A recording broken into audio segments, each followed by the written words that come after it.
David Ornstein has given us some idea of when we might expect to see a new manager preparing to be in the dugout for Chelsea officially. The will they, won't they for Cesc Fabregas continues with comments from the ownership and comments from himself. More potential candidates, including some familiar faces, have been ruled out for the job. Chelsea's supposedly sick of the crybabies in the dressing room and are looking to push them out in the summer. A long-standing goalkeeping target resurfaces, and we're going to talk about Robin Roofs. A little bit more about what Rosenior was doing wrong in the dressing room and why the players couldn't relate to him. And Clearlake Capital investors are starting to get twitchy about the amount of time some of their owners are spending investing into sports. Welcome, Blue Believers, to another episode of the Stamford Sync, where we are syncing up with everything Chelsea FC. And it's just another day, man. It's just another day at the moment. There is so much news to get through today. But guys, before we do, if you are enjoying the content and would like to see more, please do me the distinct honour of liking and sharing the video, subscribe to the channel, or just roast me in the comments, whatever gets you through your day. And I've just got to say a massive thank you to all of you. I hit 2k subs yesterday. Thank you. I'm absolutely buzzing. 3k, here we come. So right, let's get into it. David Ornstein did an interview on NBC and has had some stuff to say about when we might expect to see a new manager appointed. Tweeted by CFC Daily, David Ornstein said, "No concrete update on Chelsea's new manager search, as this process is at an extremely early stage. It's most likely that potential candidates are in jobs at the moment and Chelsea want to show respect." So this is really interesting, right? This is actually something I echoed in one of my comments. I was asked about when do we think the new manager is going to be appointed, and I was like, it's probably not going to be until the end of the season, even if they've made the decision and had the conversations, purely out of respect to the clubs that these managers are currently at. We're linked with Iriola. There's talks about Glasner. For Cesc Fabregas, we're going to get onto him in a little bit, has been in the news as well. So it would be unfair for Chelsea to openly court these guys at the moment when they're all still playing for the rest of their seasons, right? You know, Bournemouth, although Iriola is leaving, if he announces that he's leaving and coming to Chelsea, like, does he lose the players in the dressing room? Do they lose their momentum? And obviously that affects the club. So it's not fair, not even just from the manager's perspective, it's not fair to the clubs if we openly court these guys.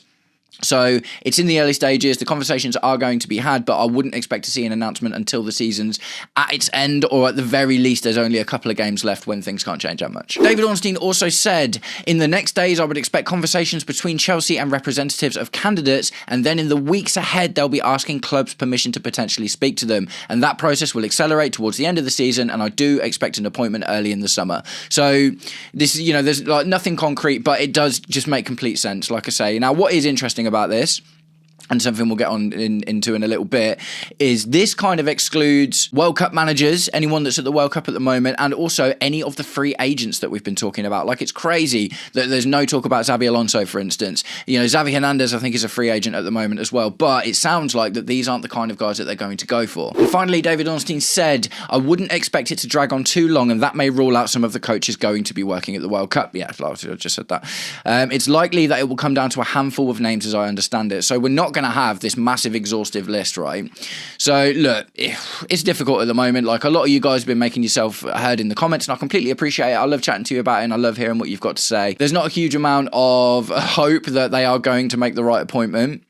For me, there are only a few right appointments, and a lot of people have been saying about, like, top managers. Like, maybe I just don't have the same idea of what a top manager means as to anyone else, but I don't think there's that many top managers available, really. If we're talking about top managers that we haven't had before, obviously, like, you know, your Mourinho's and your Contes, yeah, okay, cool, they're top managers, but I don't think they're likely targets. You know, at the moment, top managers in the game right now: Pep Guardiola, Hansi Flick, Luis Enrique, Diego Simeone, but I'm not really confident that any of these are guys that we're going to go for in the first place. So anyone that is expecting a top manager is going to be disappointed. Like, we're not going to get a top manager for several reasons.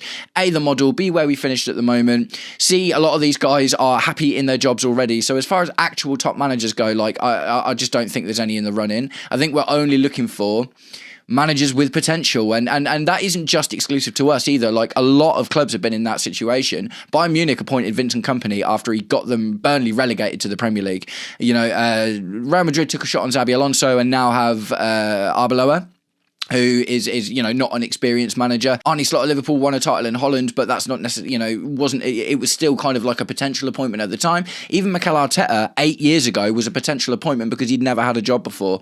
So in terms of top managers, there aren't really any available anyway. So if you're expecting us to go in for someone who's been at the top for a long time, has winning experience at the top level, like, you're just going to be disappointed. And that goes for the majority of clubs. Look at Man City. All the noise about Man City at the moment is Enzo Maresca. Enzo Maresca is not a top manager at the end of the day. He's a good manager, and I'm sure he would succeed better in the right situation, right? You know, the right stuff going on around him.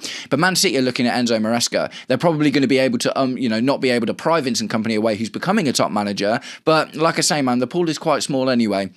So look, I think this is interesting. And it kind of backs up what I've already been thinking. I'm not expecting to see a manager appointed soon. It's not something I think we should rush into and make a snap decision on either. They need to take their time. They need to do it. And look, we can talk about Bluco out all you want, but it's not happening in the immediate future. Bluco are not leaving before we appoint the next manager. One way or the other, these are the guys that are going to be picking them. I'd rather they take a little bit of time and hopefully try and get some advice or experience from people that know what they're talking about in football in order to make that happen. So speaking of Bluco and the sporting directors, Chelsea Dodgers posted this via David Ornstein in the same NBC interview. The sporting directors will lead this process. It's a huge moment for Chelsea. They are not rushing and they are taking time because they have to get it right. So look, this has to be the last hurrah for the sporting directors. This managerial appointment and this summer, if they get them wrong, and I know exactly what a lot of you are going to say in my comments already, get it in there, man. Absolutely get it in there. Let's chat about it. There's no faith in these guys making the right decision based on what we've already seen. The closest we've had to making a right managerial appointment, arguably, was Pochettino, but he didn't want to work within the model, right? Like I liked Pochettino, and I thought that had he have been able to stay, maybe he could have continued to build something. He was the only manager we've had that I've really had that full amount of respect for. And that is with the Tottenham link. Like, that's how bad things have gotten. But yeah, I know I don't have a huge amount of faith in these sporting directors either. Do you know what I mean? It's like the proof is in the pudding. Bad appointment after bad appointment, and lots of bad, the thing is, there's been lots of good buys. Do you know what I mean? We have a really solid core of the team. Like, I 100% believe that. But we need the right manager to knit them together, and we need to finish the team, essentially, which we had the opportunity to do last summer, but we didn't. So, look, the sporting directors have to be on thin ice, I think. I mentioned it the other day. There's been a little bit of PR coming out saying they're being backed now, and that in itself is an indication that they're on thin ice, because you only hear about people being backed when they're under pressure, right? Graham Potter was being backed and then obviously ended up getting sacked because the results didn't come in. Same with Liam Rosenior. The message for the last few weeks, all those horrible losses from Liam Rosenior were, we're backing the manager, we're backing the manager, we're backing the manager. And then he gets sacked. So the fact that we're even hearing about these sporting directors being backed is an indication for me that they are on thin ice already. They can't balls up this manager appointment and make a load of bad signings in the summer and keep their jobs. I don't believe that's going to happen. Do you know what I mean? I think at some point, the cookie's going to crumble. And we'll, later towards the end of the video, we're going to talk about the investors getting a little bit twitchy as well. So it's not even just pressure from Bluco, it's pressure from where the money's coming from in order to start getting this right. So I do think that's interesting. Let me know what you think in the comments. Right, so that's, the managerial search in itself, just a little bit about that talked about, but we're going to start talking about options, who is maybe going to come in, who's been ruled out in particular. We've got a couple to talk about there. But first, again, I want to talk about Cesc Fabregas. PYS posted this via Matt Hardy. Breaking, Como club president Mirwan Suaso on Cesc Fabregas. If that makes him happy, that's him. You want your employees to stay with you as long as possible, but at the end of the day, we don't own him, and he's free to go to Chelsea if he wishes. So look, that is, regardless of, we're going to get into what Fabregas has to say about it in a minute. The fact that he's coming out with that is huge, just in terms of letting Chelsea know that they are allowed to have conversations with Fabregas. That is Como almost inviting them to court, inviting us to court Fabregas at the end of the day. Because he's still got time on his contract, it won't be a free thing either. We'll have to pay to get him out, and Como are not exactly a minted club. Look, for me, it's just one of those things. If Fabregas was completely off the table, that is what the president would be saying. He'd be saying, Fabregas is our man, he's going to get us into Europe, all of this, that and the other. But the fact that this is coming out is them inviting Chelsea to at least have the conversation. It isn't necessarily saying we're going to get him, because Fabregas would have to agree to a lot of things and there would be a massive negotiation. You know that someone like Fabregas, after seeing everything that's gone on at Chelsea, isn't just going to come in and be like, yep, I'm fine with you giving me 19-year-olds and have me not getting any choice in the team or this, that and the other. It's obviously not going to happen like that, is it? So I would expect Fabregas to be a pretty hard negotiator, and it'd be interesting to see what happens. So we'll move on to what Fabregas himself had to say about it. Per Fabrizio Romano, posted by PYS, Fabregas on the Chelsea links. I would be crazy to think of anything else rather than these next 5 games and getting my team into Europe for the first time in history. I have not seen or heard anything comments that my president said other than he told me he values me very highly. So this is what Fabregas is expected to say. So I don't see it as much. I mean, maybe this is just me being hopeful, right? I know some of you guys aren't super enamored by the idea of Fabregas anyway, but for me, like, he's the only guy I want. He's the only guy I wanted since we had Maresca and he started doing badly. I did a 40-minute video on how to fix Chelsea when Maresca was doing bad, and my top pick at that time for the manager was Fabregas. I just think it works. But either way, this is the kind of stuff that Fabregas has to say. He can't just come out and be like, oh yeah, well, you know, I love Chelsea, this, that and the other. He is in the middle of a massive job at Como at the moment, and they are 5 points within Champions League, and it's very, very possible that they get there. So I respect Fabregas for saying this kind of thing as well. If you think about it, like, if we had a manager, this is the kind of thing you want him to be saying. Look how annoyed we were with Enzo Fernandez for flirting with Real Madrid. It goes both ways. Fabregas is doing the right thing here by coming out and saying that he's, you know, that he's committed to the project, and obviously he's not thinking about anything apart from getting Como into the Champions League. And this also harkens back to what David Ornstein was saying about it would be disingenuous and disrespectful to approach managers openly while the season is going on. Como have got such a massive thing in front of them. We're getting into the Champions League. Going from second tier obscurity to 6th to Champions League in 3 years is absolutely unbelievable, and he absolutely has to focus on that. So I don't think these things that Cesc Fabregas is saying necessarily discounts him.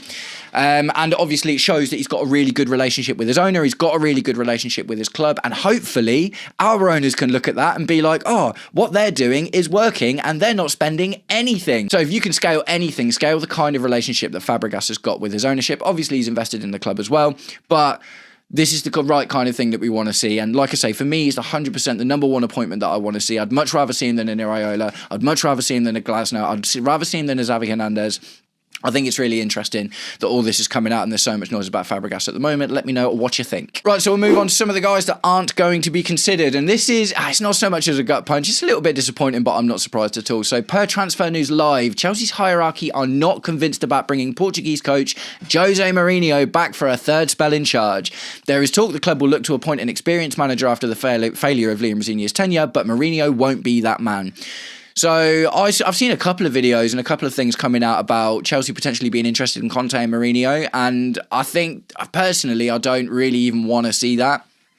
I had a good chat with someone in my comments about Conte yesterday, actually, and look, Conte turned Victor Moses into an absolute world-beater. So, you know, maybe Conte, but I want to find a middle ground. I think that's where the club is, that's where the squad is. The thing is, you get a Jose Mourinho and you get an Antonio Conte, and they need the types of players, the types of reinforcements that they need to come in, and they are both really into older, experienced players. And that's not necessarily a bad thing, but in one window, we can't make all of those changes. I want to see someone come in who wants that bit of experience to come into the squad and looks for us to buy a few of those players, but is also happy and willing to work with the majority of players that we have. The likes of Omega and Quenda coming in, Esteval Willian, you know, Romeo Lavia, Malagusto is still only 22. We've got so many young players on the books that aren't going to go anywhere when it comes down to it. So I love Jose Mourinho. He is the special one. He is one of the most charismatic, interesting managers that has ever been involved in the game as far as I'm concerned. I love listening to his press conferences. His heart will always beat for Chelsea despite the difficulties that he's been through with us, but I don't necessarily think this is a bad thing. And if you think about Jose Mourinho's kind of almost last decade, that's basically where we're at now. He's not really been very successful anywhere else that he's been, and he has been to a lot of clubs, and he always falls out with the management. So, onto another manager that looks like we're not interested in. I find this one really surprising because just from the optics of it, he seems like a really good option, but there's just no news about us courting him or being interested in him at all. And it also backs up the fact that we're not necessarily looking for any of these free agent-y kind of types. So PYS posted via Nizar Kinsella, Xabi Alonso would be a popular pick with supporters, but I have no knowledge of him being an option at this stage. Chelsea have made it clear for a preference of Premier League experience with players this summer, and would not surprise me if the same applied to the new manager search. Eddie Howe cannot be ruled out alongside options like Iraola and Silva. So this massively flies in the face of me wanting Fabregas. You know, we are hearing this Premier League thing now, and ultimately what that kind of barrels us down to is Iraola and Glasner and Marco Silva. Marco Silva probably easily the most underwhelming of those appointments, let's be completely honest. Glasner's got winning experience. Iraola is really highly courted. But I don't know. For me, they're not the kind of guys that I want to see in. But, you know, at the end of the day, it's not me making the decision, is it? Eddie Howe also cannot be ruled out. I do find that interesting. There's not a huge amount of noise about him, but his name does keep on appearing. So, guys, let me know what you think about that. Xabi Alonso, I think, is wild that we're not even considering him, because of what he did at Leverkusen. I think you can look at what he did at Real Madrid, and it was disappointing, and they weren't playing that well.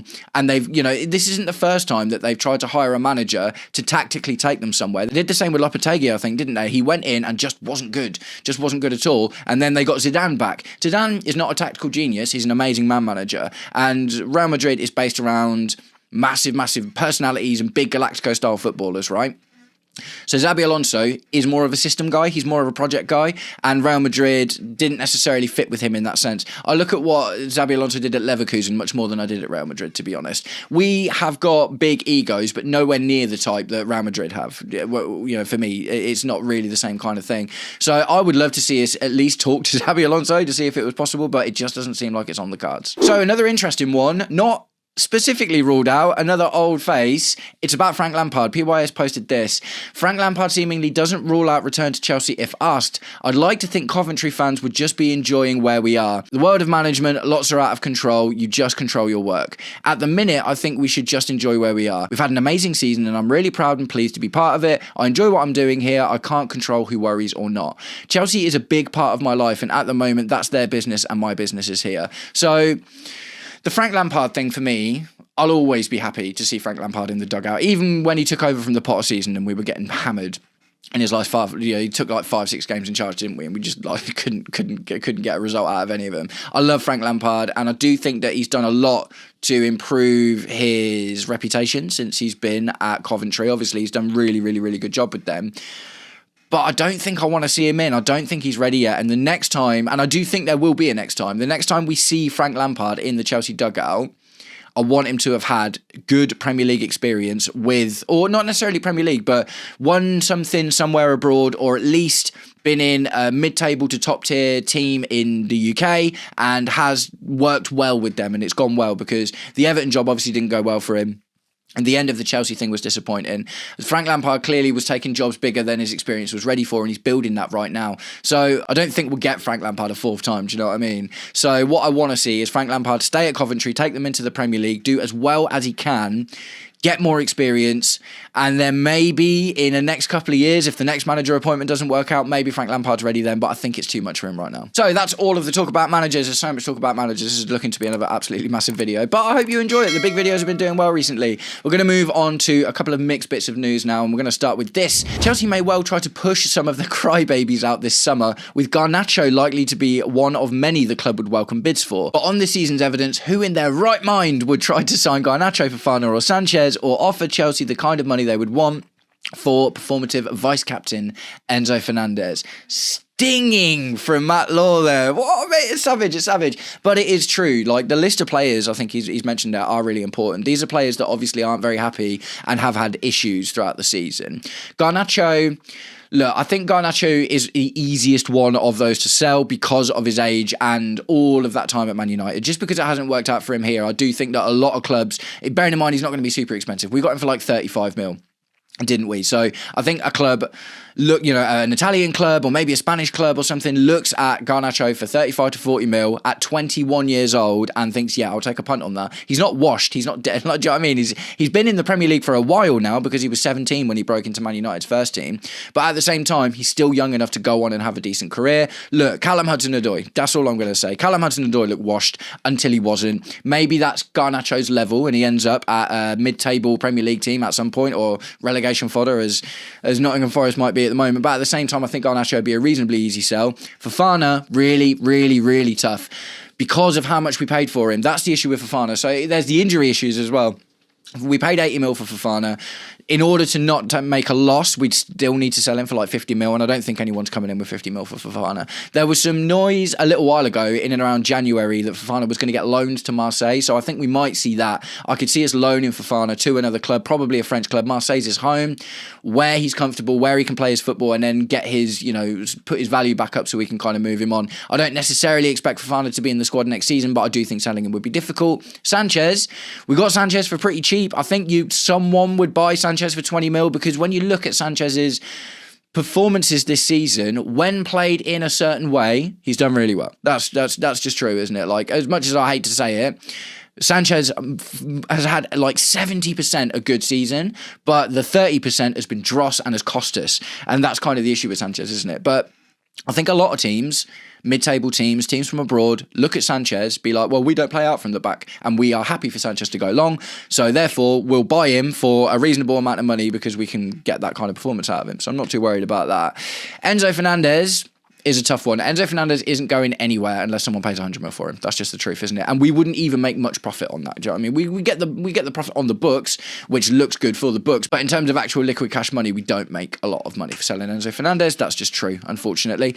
So yeah, and there's only a few clubs in the world that could come in for him: PSG, Real Madrid, Man City, and that's it really. If Fernandez, after especially everything that's gone on recently, is able to convince one of those clubs to come in with 100 mil for him, then fair play. On to players that we'd be looking to buy. So per Transfer News Live, we got some stuff to talk about with Robin Roos, the goalkeeper from Sunderland. Sunderland have set their price for Robin Roos at 60 mil ahead of the summer transfer window. Chelsea have been informed of the valuation, with talks now hinging on whether the Blues are willing to meet the asking price for the 23-year-old goalkeeper. So Robin Roos has had a great season. Sunderland have obviously done really well, and Robin Roos is a really big part of that. He's 23, so he's still a really young goalkeeper. He fits the model. He can play out from the back, but also is a good shot stopper. Seems to be a lot more confident than Sanchez is.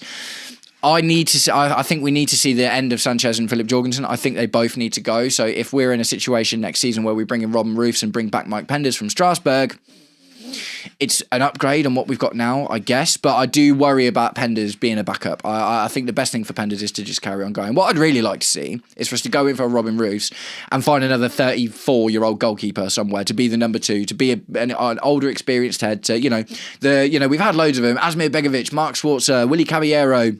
Even Marcus Bettinelli, even though he never played, was really, really liked in the dressing room and was part of the culture. So I actually like Robin Roos. I've done a few videos about him before. I think he will probably fit quite well, regardless of whatever manager we get in, because he seems like quite a versatile goalkeeper. Good shot stopper, can play with his feet, done a great job with Sunderland at a good age. 60 mil is a lot, but we need a good goalkeeper. We can't keep taking risks on the goalkeeper because it's cost us so many points over the last few seasons. So, let me know what you think about Robin Roos. Would you be happy to see him in, or do you think that we should just give Mike Penders a shot? And tell me some ideas of who you would like to buy as a second goalkeeper if there is that kind of older available head. I think we need something like that back in the squad, personally. So we move on. Liam Rosenior, more stuff about him in the dressing room. Transfer News Live posted this. There were internal concerns over Liam Rosenior's management style at Chelsea. One source claims he attempted to build close, almost friend-like relationships with the players behind the scenes, but was seen as a clumsy communicator and held too many one-on-one meetings. So that's unusual, and I don't know if it had been like that in Strasbourg, because he didn't speak French. And I'm not saying that all of the players were French, but the majority of the players would have been French speaking. So in order for Liam Rosenior to have lots of one-on-one conversations with his players, he'd have had to have had a translator there, which might have made it a little bit disingenuous. I'm not sure. But maybe that was why it worked at Strasbourg, and maybe that's why it didn't work here. Maybe the translator was doing a lot of the heavy lifting for Liam Rosenior in terms of filtering out and funneling out the weird, cringy, weird stuff or whatever it is that the players aren't buying into. And now he hasn't had that here because he can speak English with everyone. They've all got it in full force. So I do find that quite interesting. And look, this just has to be something that Liam Rosenior learns from. If he gets another job in England, maybe everyone doesn't want him to be their mate. Jose Mourinho, for instance, was your best mate and your worst enemy, and you wanted, well, I say you, like not like I was a player, but I imagine that the players desperately wanted the appreciation and affection from Jose Mourinho and were willing to weather the storm that would come out their way from him in order to get it. If Liam Rosenior was just trying to be everyone's friend, this is the Premier League, man. You can't do it that way.